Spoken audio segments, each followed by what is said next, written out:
तो स्टूडेंट्स हम disk scheduling algorithms के बारे में पढ़ रहे हैं।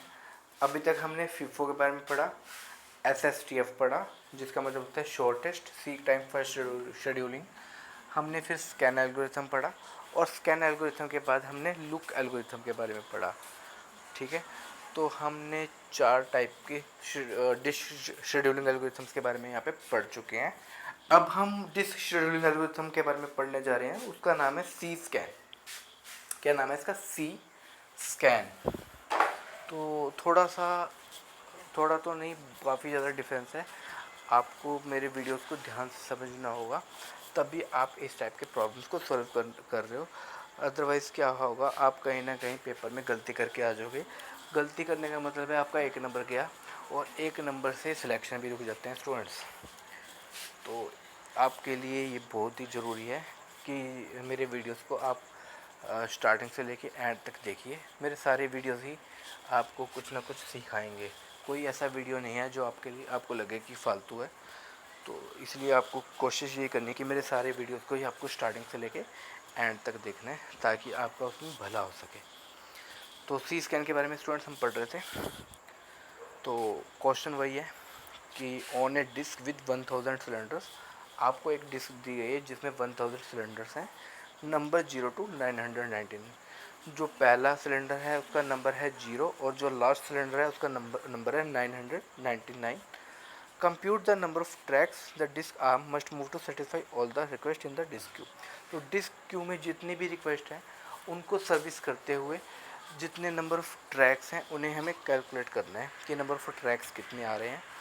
Assume the last request service was at track 345। इसमें यह भी बताया गया है कि आपको मान लेना चाहिए कि जो मेरी लास्ट रिक्वेस्ट है जिसको हमने सर्विस किया था वो ट्रैक नंबर 345 पे है, and the head is moving toward track 0। इसी तरीके से मेरी जो डिस्क का हेड है वो मूव कर रहा है 345 से 0 की ओर। ठीक है, the Q in FIFO order contains request for the following tracks. तो इसमें एक पर्टिकुलर ऑर्डर में, एक FIFO ऑर्डर में हमारे पास जो रिक्वेस्ट आई हैं जिनको हमें सर्विस करना है, वो उन रिक्वेस्ट की लिस्टिंग डाल रखी है कि पहले किस ट्रैक को हमें सर्विस करना है, उसके बाद कौन से ट्रैक को हमें सर्विस करना है, वो सारा इसमें हमें क्लियर हो जाएगा। आगे है students, perform the computation for the C scan algorithm. तो हमें सी स्कैन एल्गोरिथम के लिए नंबर ऑफ़ ट्रैक्स को कैलकुलेट करना है कि अगर हम सी स्कैन एल्गोरिथम यूज़ करते हैं तो नंबर ऑफ़ ट्रैक्स कितने यहाँ पे आ जाते हैं। तो स्टूडेंट्स ध्यान से देखिएगा, मैंने इसमें थोड़ा सा अलग मेथड यूज़ किया है बाकियों के बजाय।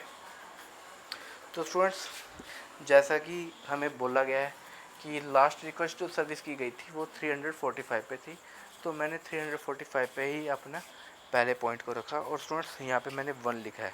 अब ध्यान दो, तो मैंने ये जो सर्कल ले रखा है 345 के नीचे, इसको मैंने 1 ले रखा है। ठीक है, आगे स्टूडेंट्स क्योंकि सी स्कैन एल्गोरिथम है स्टूडेंट्स, तो पहले हम एक कॉर्नर तक जाएंगे, मतलब जो आपको लास्ट रिक्वेस्ट सर्विस की गई है उससे हम एक एंड तक जाएंगे, और उसके बाद हम उस पर्टिकुलर एंड से हम डिस्क के दूसरे एंड पे नहीं जाएंगे, हम स्टार्ट ही दूसरे एंड पे करेंगे।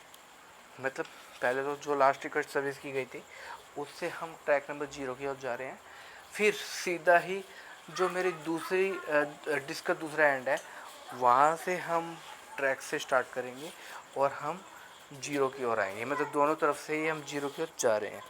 ठीक है, तो प्रॉब्लम हमारी सॉल्व हो जाएगी स्टूडेंट। तो यहाँ पे हम 345 से गए 123 पे, तो हम इनके बीच में नंबर ऑफ़ ट्रैक्स को माइनस करेंगे। तो मैंने यहाँ पे लिखा है स्टूडेंट 345 माइनस 123, जो कि मेरे पास आंसर आ जाएगा 222। ठीक है स्टूडेंट्स, अब आगे चलें। उसके बाद स्टूडेंट्स मैं 123 से ट्रैक नंबर 105 पे जा रहा हूँ, तो इनके बीच में हम नंबर ऑफ ट्रैक्स को माइनस करेंगे, कितने हैं। तो मैंने यहाँ पे लिखा 123 माइनस 105, जो कि मेरे पास आ गया यहाँ पे 18, मतलब हम टोटल नंबर ट्रैक्स मेरे पास यहाँ पे आ चुके हैं 18। उसके बाद स्टूडेंट्स मैं 105 से जाऊँगा 0 पे, तो मैंने 105 माइनस 0 किया, तो स्टूडेंट्स यहाँ पे मेरे पास आंसर आ गया 105। तो स्टूडेंट्स यहाँ पे देखो मैंने नंबरिंग करके है 1 2 3 4, और मैंने यहाँ पे एरो के साइन भी लगा रखे हैं, मतलब 1 से हम 2 की ओर गए, 2 से हम 3 की ओर गए, 3 से हम 4 की ओर गए। तो यहाँ पे हम इसी ऑर्डर में ही हमें ये कैलकुलेशन करनी है। पहले हमें जो सब्ट्रैक्शन करना है वो वन और टू के बीच में करना है, दूसरा सब्ट्रैक्शन हमें टू और थ्री के बीच में करना है, तीसरा सब्ट्रैक्शन हमें फोर और थ्री के बीच में करना है। अगला जो मैं करने जा रहा हूँ वहाँ पे जो हम सब्ट्रैक्शन करेंगे वो फोर और फाइव के बीच में करेंगे, लेकिन फाइव होगा कौन सा? तो स्टूडेंट्स यहाँ पे फाइव हमें है मेरा 999, बिल्कुल लास्ट वाला जो ट्रैक है 999, उसको मैंने अपना 5 नंबर बना दिया। तो अब मुझे मतलब 4 और 5 के बीच में सब्ट्रैक्शन करना है, तो मैंने वही किया। 999 में से मैं 0 को माइनस कर रहा हूँ, तो मेरे पास आंसर आ रहा है यहाँ पे 999। ठीक है स्टूडेंट्स, अब 4 और 5 के बीच में मैंने माइनस कर लिया। अगला जो मेरा सब्ट्रैक्शन आएगा वो 5 और 6 के बीच में आएगा, लेकिन 6 होगा कौन सा? 874 6 होगा। तो अगला जो मेरा सब्ट्रैक्शन होगा वो हम करेंगे 999 माइनस 874, जो कि मेरा आंसर आएगा 125। ठीक है स्टूडेंट्स, तो वो हम माइनस करके निकाल लेंगे। ठीक है, अगला जो अब मेरे पास अगला जो, क्योंकि ये 5 और 6 के बीच में सब्ट्रैक्शन था, अगला जो मेरे पास सब्ट्रैक्शन आएगा वो 6 और 7 के बीच में आएगा। तो 7 नंबर मेरा 692 है, तो यहाँ पे 6 और 7 मेरे कौन कौन से हो गए? 874 और 692। मतलब अगला मुझे यहाँ पे जो कैलकुलेशन करनी है वो हम करेंगे। एक मिनट स्टूडेंट्स, तो यहाँ पे हम कैलकुलेशंस कर रहे हैं। 874 में से मैंने 692 को माइनस कर दिया, तो मेरे पास यहाँ पे आ गया 182 स्टूडेंट्स। तो अगला जो मेरे पास सब्ट्रैक्शन होगा वो 7 और 8 के बीच में होगा, जबकि 8 नंबर मेरा है 475। तो अब मेरा जो सब्ट्रैक्शन है वो 475 और 692 के बीच में है, वही हम कर रहे हैं यहाँ पे स्टूडेंट्स। 692 में से मैं माइनस कर रहा हूँ 475 को, और मेरा रिजल्ट यहाँ पे आ रहा है 270। तो इस तरीके से स्टूडेंट्स मैंने नंबरिंग भी कर दी और यहाँ पे एरो का साइन भी लगा दिया।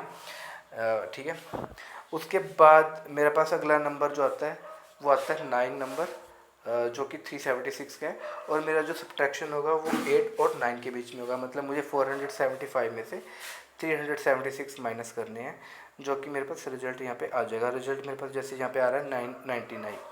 ठीक है स्टूडेंट्स, उसके बाद हम इन सारे नंबर ऑफ टैक्स को सम कर देंगे, तो मेरे पास फाइनली रिजल्ट आ जाएगा 1967, जो कि मेरा आंसर होगा।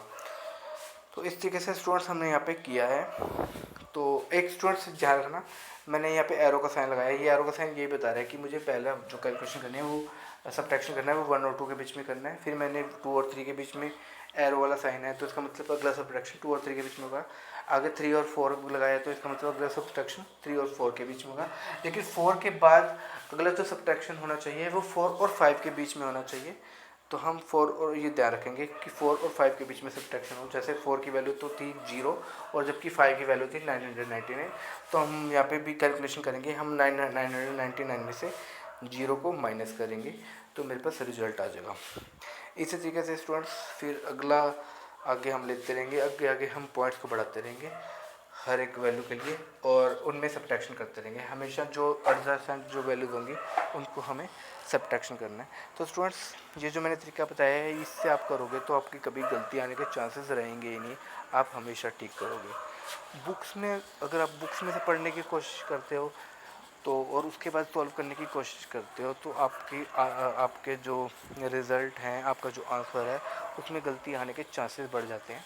लेकिन ऐसा आने से, जैसा मैंने किया है, ऐसा अगर आप करते हो तो आपकी गलती आने के चांसेस बनते ही नहीं हैं।